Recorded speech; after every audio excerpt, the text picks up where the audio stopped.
नमस्कार दोस्तों, सच की आवाज न्यूज चैनल में आपका स्वागत है। आज 17 नवंबर 2025 सोमवार, आपका शुभ दिन। दोस्तों, आज हम आपके सामने देश की 50 बड़ी खबरें साझा करते हैं जिसे झूठी बिकी हुई मीडिया आपसे छुपाती है, लेकिन हम आपको डायरेक्ट बताते हैं बिना किसी दबाव के। लेकिन बहुत से भाई ऐसे हैं फिर भी लाइक सब्सक्राइब नहीं करते हैं और ना यही बताते हैं कि हमारे वीडियो कहां से देख रहे हैं। चलो बहरहाल आपकी मर्जी। देखिए सबसे पहली और बड़ी खबर। बिहार चुनाव परिणाम के बाद राहुल गांधी पूरे गुस्से में आ चुके हैं। उन्होंने नरेंद्र मोदी बीजेपी सरकार पर वोट चोरी का बड़ी आरोप लगाए हैं, जहां पर उन्होंने बिहार में बीजेपी द्वारा गरीब लोगों को शोषण करने का आरोप लगाए हैं। और वहीं राहुल गांधी ने पूरी तरह भड़क चुके हैं। नरेंद्र मोदी को वोट चोर सरकार का नारा भी दिया है।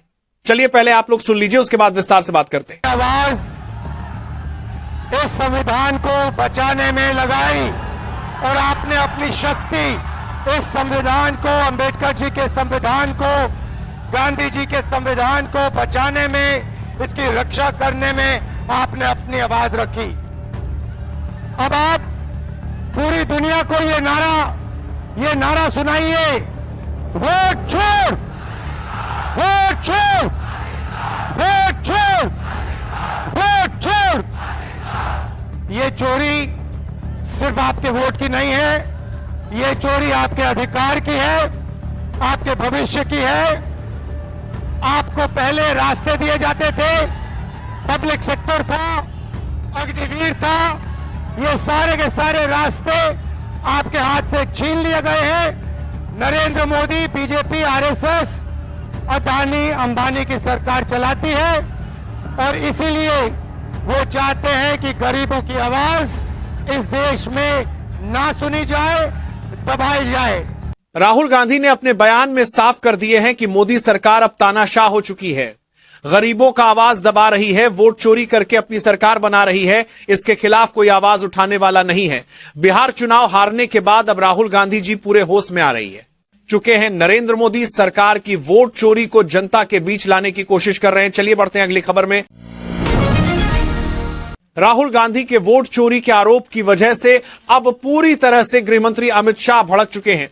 उन्होंने जनता के बीच अपने बयान में साफ कर दिए हैं कि राहुल गांधी की सरकार घुसपैठियों की सरकार है, जो सत्ता की लालच में कुछ भी कह रही है और झूठी आरोप लगा रही है। अमित शाह ने यहां तक कहा कि सभी घुसपैठियों को चुन चुन कर निकलेंगे। चलिए पहले आप लोग सुन लीजिए, उसके बाद विस्तार से बात करते हैं।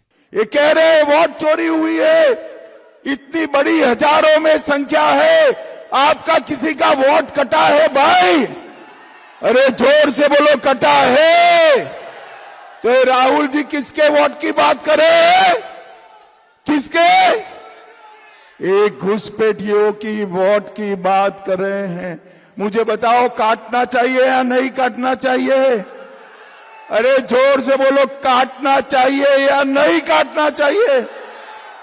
भाइयों बहनों, मैं आज च्यवन ऋषि की भूमि पर बताकर जाता हूं, ए राहुल बाबा को जितनी यात्रा निकालनी है निकाले, पटना से लेकर इटाली तक, मगर वो घुसपैठिए को बचा नहीं पाएंगे। देश और बिहार से एक एक घुसपैठिए को हम चुन चुन कर निकालने का काम करेंगे, चुन चुन कर निकालने का। अमित शाह अपने बयान में साफ कह दिए हैं कि उन्होंने एक भी वोट चोरी नहीं की है, बल्कि उन्होंने उल्टा आरोप लगाया है कि राहुल गांधी द्वारा लाए गए घुसपैठियों को चुन चुन कर बिहार से निकालेंगे और किसी को नहीं छोड़ेंगे। खैर छोड़िए, किस सरकार में काला सोच है वो जनता फैसला करेगी। चलिए बढ़ते हैं अगली खबर में। आप नेता संजय सिंह ने 80 लाख वोट चोरी का आरोप भाजपा सरकार के ऊपर लगाए हैं। संजय सिंह ने नरेंद्र मोदी, अमित शाह को हिटलर शासन के साथ तुलना करते हुए कहते हैं कि देश में हिटलर के रूप में मोदी और अमित शाह हुकूमत चला रहे हैं। चलिए पहले आप लोग भी सुन लीजिए क्या है सच, क्या है झूठ, उसके बाद विस्तार से बात करेंगे। 80 लाख वोट की डकैती हुई है बिहार में, और बिहार चुनाव के शुरू होने के 3 महीने पहले उठा के देख लेना, संजय सिंह का बयान है। मैंने कहा था बिहार का चुनाव हाईजैक हो चुका है एसआईआर के नाम पे। न मेरा है न तेरा है, ये हिंदुस्तान सबका है। नहीं समझी गई ये बात तो नुकसान सबका है। अरे फैलाई तो थी नफरत हिटलर ने फैलाई थी नफरत। आज उस हिटलर का नाम लेने वाला कोई जर्मनी में नहीं है। नफरत करते हैं लोग उससे। कोई नाम नहीं रखता अपने लड़के का हिटलर। वो तानाशाह के रूप में पूरी दुनिया में याद किया जाता है। और आज हिंदुस्तान में भी एक हिटलर की सरकार चल रही है। यह हिटलर शाही के खिलाफ यात्रा है। हिटलर शाही के खिलाफ हमारी लड़ाई है। आप नेता संजय सिंह ने भाजपा के वोट चोरी को लेकर न्याय यात्रा शुरू किए हैं, तो वहीं मोदी के सरकार को हिटलर के शासन के साथ तुलना किए हैं। वही बड़ी आरोप लगाते हुए संजय सिंह कहते हैं कि किसी के मां बाप हिटलर का नाम नहीं रखते हैं। तो वहीं संजय सिंह ने चुनौती देते हुए कहा कि अब देश में हिटलर शासन नहीं चलेगा, इनको देश से बाहर किया जाएगा। चलिए बढ़ते अगली खबर में।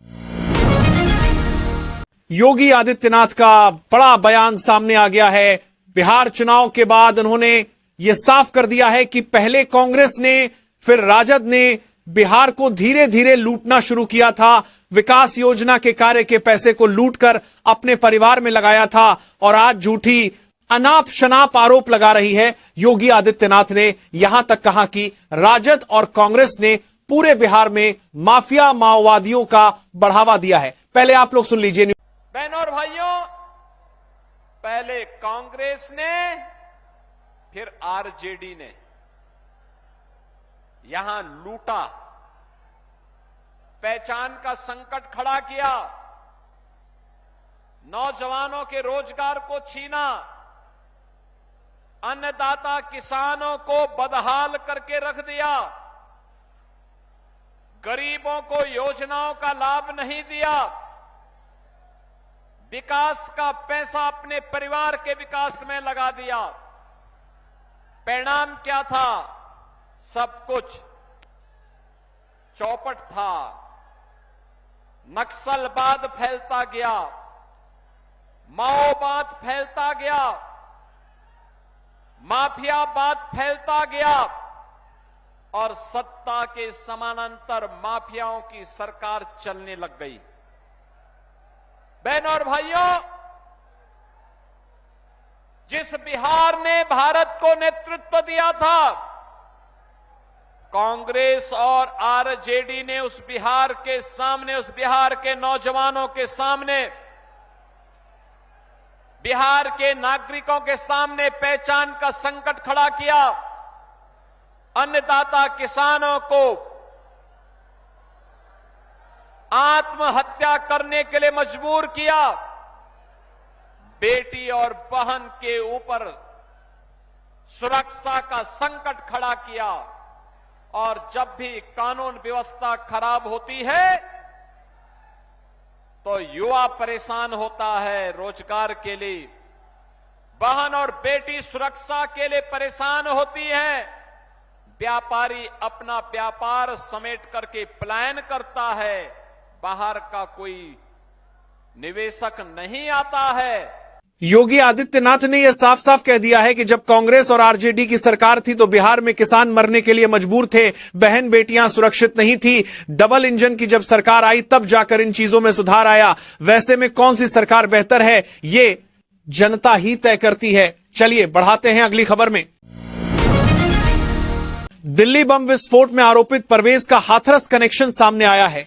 खुफिया एजेंसियों को जानकारी मिली है कि परवेज ने हाथरस में तबलीगी जमात के साथ बैठक की थी। परवेज ने आगरा के एससीएन मेडिकल कॉलेज से एमडी की पढ़ाई की थी। वह दिल्ली धमाके की मुख्य संदिग्ध डॉक्टर शाहीन का भाई है, जिस पर जैश की महिला विंग स्थापित करने का आरोप है। खुफिया तंत्र परवेज के हाथरस कनेक्शन की जांच कर रहा है।